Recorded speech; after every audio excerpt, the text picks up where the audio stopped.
Simchak here. I am not Joe Simchak. If you're new in the congregation, I need to tell you that, but most of you know that. Joe is home recovering from COVID.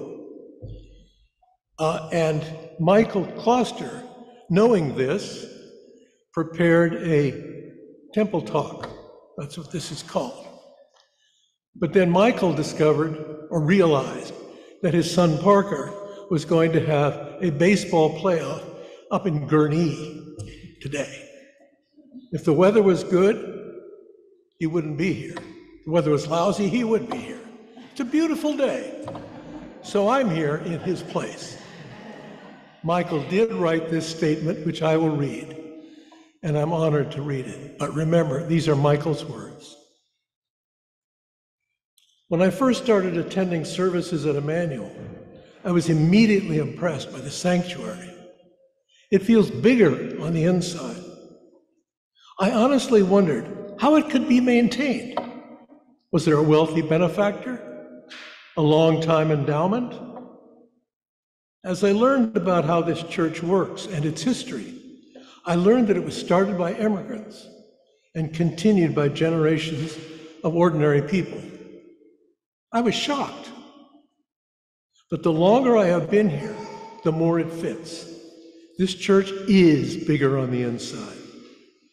Our music and choir impossibly fill this space as if by twice their numbers. Thousands of visitors in the community come through our doors to support farmers and our hunger ministries. I have seen with my own eyes the transformative power of prayer and lending help to the desperate in our winter homeless shelter.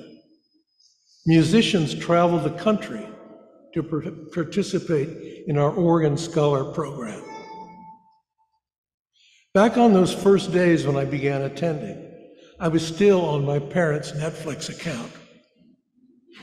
I was raising 4 kids on a single income and preciously budgeting all our priorities, from gymnastics and synchronized swimming to putting healthy food on the table.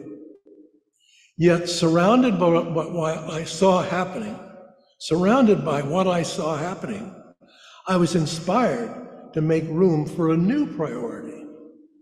I wanted to be part of the impact of this church.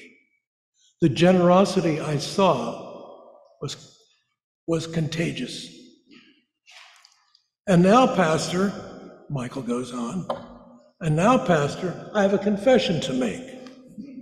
I'm still on my parents' Netflix account. So how to begin? I knew I had to start small, just to start. But I said to myself every year, I'm going to make it a little bigger. So I'm here to say to all of you, thank you. It is by your example of living out of your abundance that I have learned to grow in my own generosity. Hopefully, like Emmanuel every year, I'll get a little bigger on the inside too.